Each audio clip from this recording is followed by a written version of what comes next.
The atmosphere inside the small church was bathed in sunlight, humming with an almost sacred stillness. The congregation had just finished their final hymn, their voices still lingering softly beneath the high, vaulted ceiling. Father Samuel Lawson, the newly appointed priest, stood at the pulpit, his deep, soothing voice delivering the closing prayer. Dressed in his white vestments, he exuded a sense of serenity and authority, drawing the quiet attention of the faithful.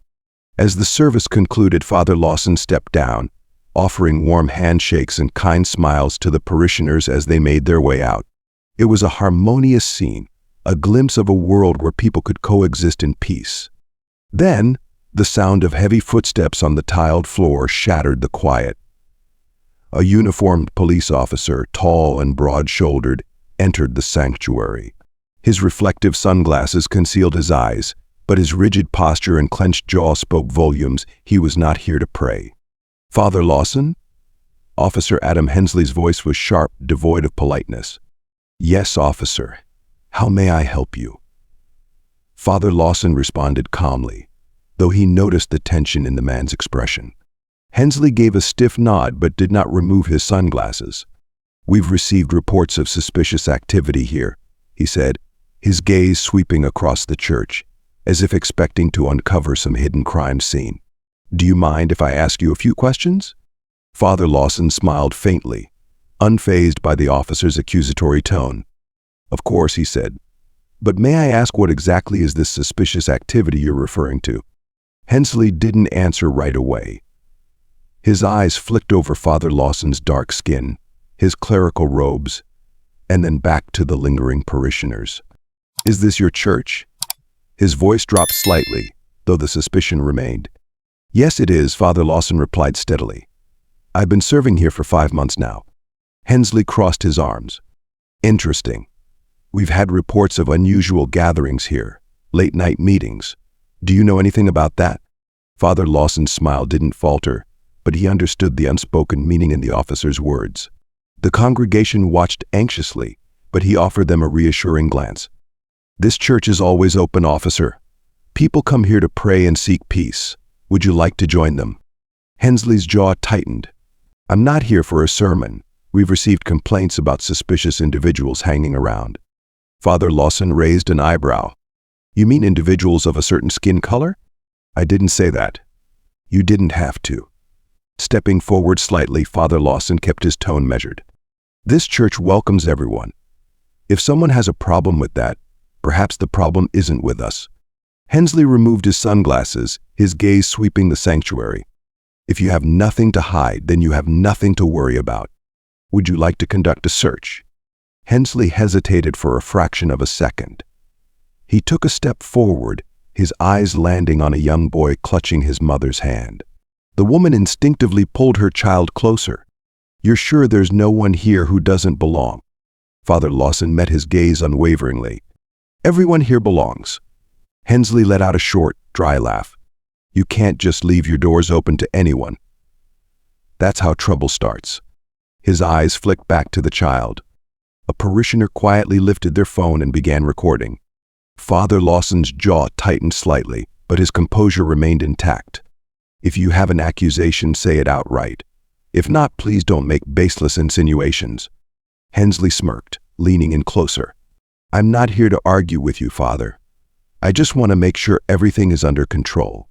"You mean no one here looks different according to your standards?" Father Lawson asked calmly. The officer hesitated, then said coldly, "We've received reports of a tall black man, someone who looks like you, frequenting this area at night. People are concerned. So what exactly are you doing here?" The room stirred with murmurs, but Father Lawson remained composed. "I take care of my flock, but I suspect that's not the answer you're looking for." The officer smirked. "Then will you let me see what's behind those doors?" A churchgoer protested in outrage. Father Lawson met the officer's gaze. "You're not just questioning me. You're questioning this entire community." The officer frowned. "Are you going to cooperate, or do I need to escalate this?" Father Lawson smiled. "Be my guest." The officer hesitated. A church raid wouldn't be easily forgotten. Angry whispers grew louder. Father Lawson stepped forward. You see, when you search for something where there's nothing to find, the one who gets exposed is the seeker, not the one being searched. The officer's lips tightened. I'm not here to argue, Father. I'm here to protect this community. From whom? A priest or my congregation? Father Lawson asked.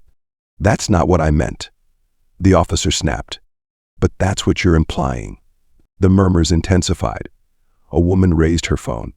I've recorded everything, she said. If you overstep, we'll let everyone see how you treat a priest. The officer glanced at the crowd, his voice sharp. Filming without consent is illegal. No, it's not, the woman shot back. And you know that. He turned back to Father Lawson, trying to regain control. You're blowing this out of proportion. Father Lawson shook his head. No, you turned this into a spectacle the moment you walked in here and assumed I was guilty just because of my skin color. The room erupted in hushed outrage. The officer, fuming, pulled out a notepad. Fine, name and ID. Gasps filled the air. Calmly, Father Lawson took out his wallet. But before you open it, I want to ask, why are you really here? The officer froze.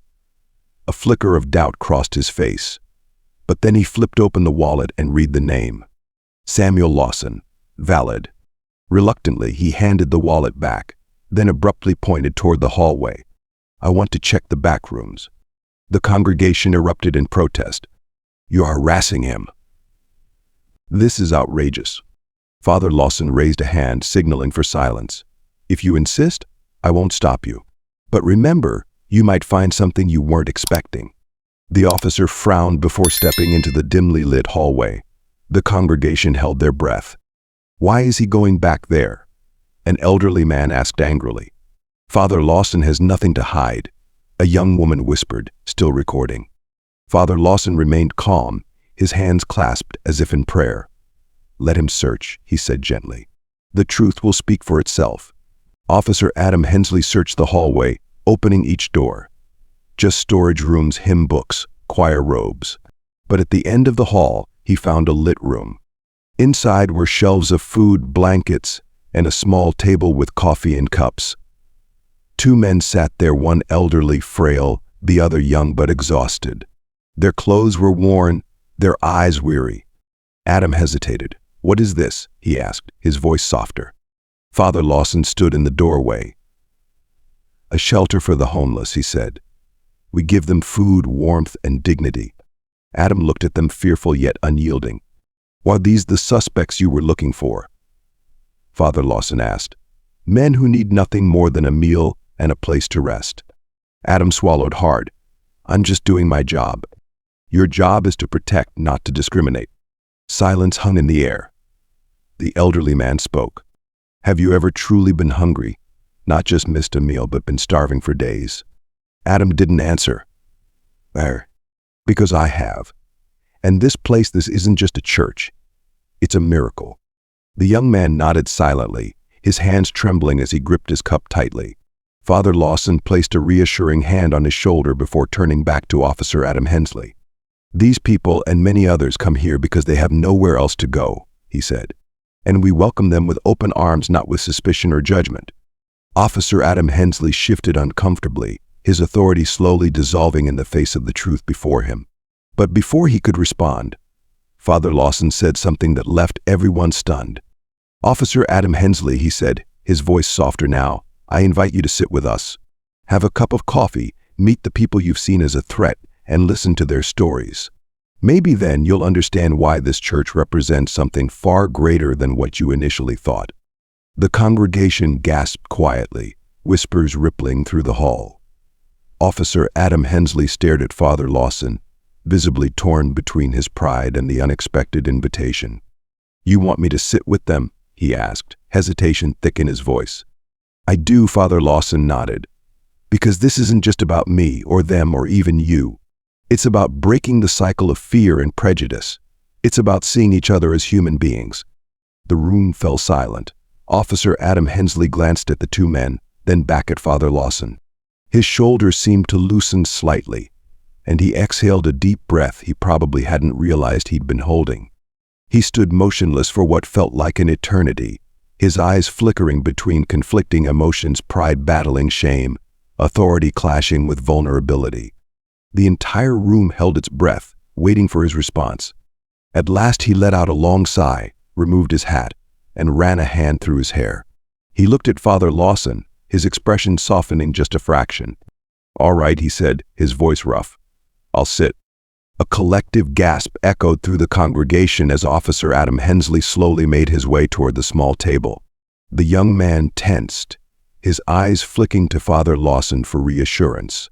The priest gave a slight nod, and the young man let out a shaky breath, relaxing just a little. Officer Adam Hensley pulled out a chair, its legs scraping against the wooden floor with a sharp, grating sound, and sat down across from the two men. His posture remained stiff, his discomfort evident, but he didn't stand back up. Father Lawson stepped forward, poured a cup of coffee, and set it in front of Officer Adam Hensley. "You said you wanted to see what was behind these doors," Father Lawson said, his voice gentle but firm. "Now you're seeing it. These men are not criminals. They are not threats. They are people just like you, just like me. They have their own stories. Why don't you listen to them?" Officer Adam Hensley hesitated, his hand hovering over the coffee cup. He glanced at the older man, who held his gaze with a steady, almost challenging look. "My name is William," the man finally said, breaking the silence. "I used to work in construction. Lost my job after an injury, then lost my home when I couldn't pay the bills. That was 10 years ago. I've been on the streets ever since." The younger man spoke next, his voice barely above a whisper. "I'm Marcus. Aged out of the foster system at 18 with nowhere to go. I tried to make it on my own, but," he hesitated, his shoulders sagging, "life wasn't as easy as I thought it would be." As Officer Adam Hensley listened, his expression slowly softened, the hardness in his demeanor giving way to something that looked almost like regret. He nodded slightly, his gaze shifting between the two men. "I don't know," he mumbled, almost speaking to himself. Father Lawson sat down, clasping his hands together on the table. "You don't know," he said, his voice calm but firm, "yet you assumed. And that very assumption led you to walk into this church and accuse an entire community. Do you see how dangerous that is?" Officer Adam Hensley swallowed hard, his face paling. "I see it now," he said softly. I was wrong." The room fell utterly silent. The congregation watched with a mixture of relief and astonishment in their eyes. Officer Adam Hensley's admission hung in the air, carrying the weight of something profound. For the first time since stepping into the church, he no longer looked like an enforcer of the law, but simply a man, a flawed man, yet one capable of change. He sat there, staring at the untouched cup of coffee before him, feeling the gravity of the moment settle over him. The room remained still, save for the occasional creak of wooden floorboards as members of the congregation shifted slightly, waiting to see what would happen next. Father Lawson leaned forward slightly, his voice gentle yet resonant, carrying the depth of a man with unwavering faith. "Admitting you were wrong is the first step, officer," he began. "It's not an easy thing to do, and it takes courage. But understanding why you were wrong, that is what will change your heart and your actions."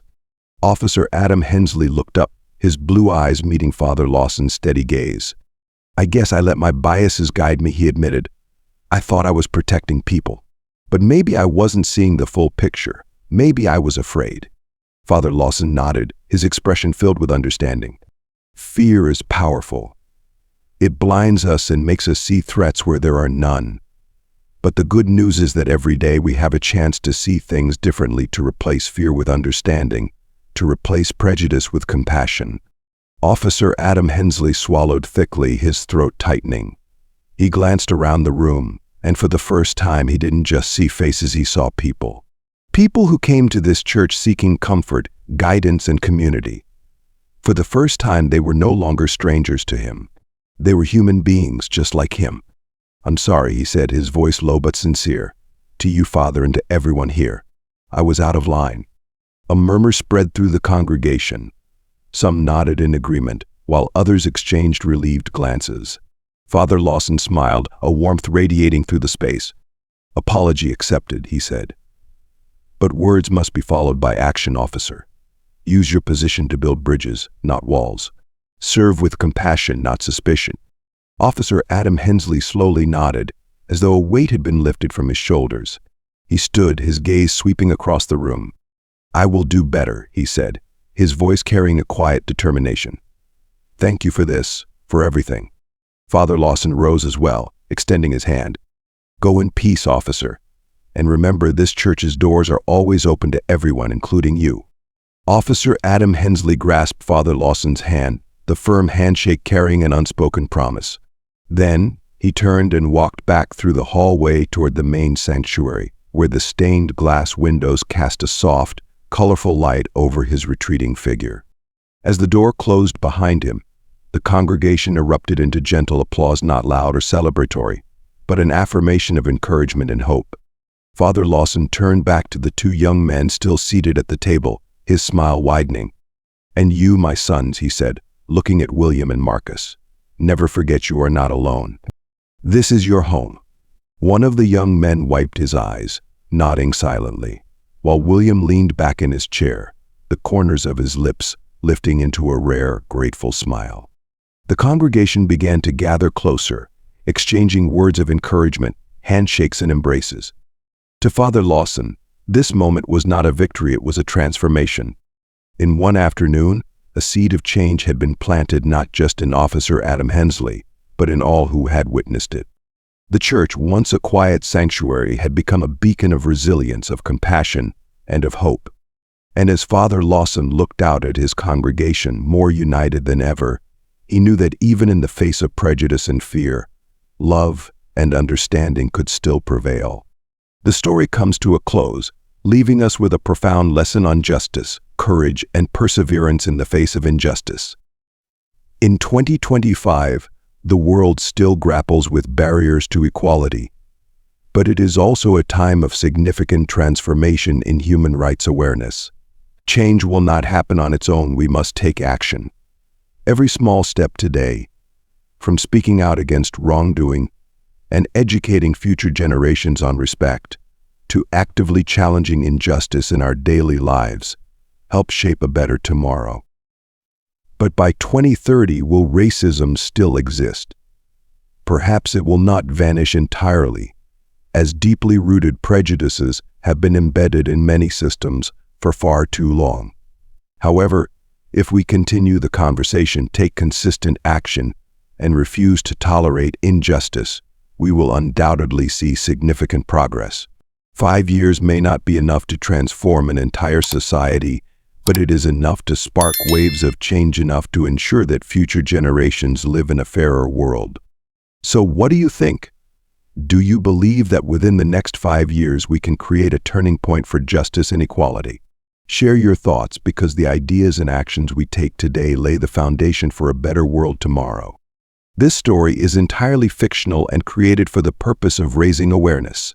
It highlights the importance of responsibility, justice, and treating all individuals with respect and dignity. We strongly oppose violence, prejudice, and injustice in all forms. Viewer discretion is advised.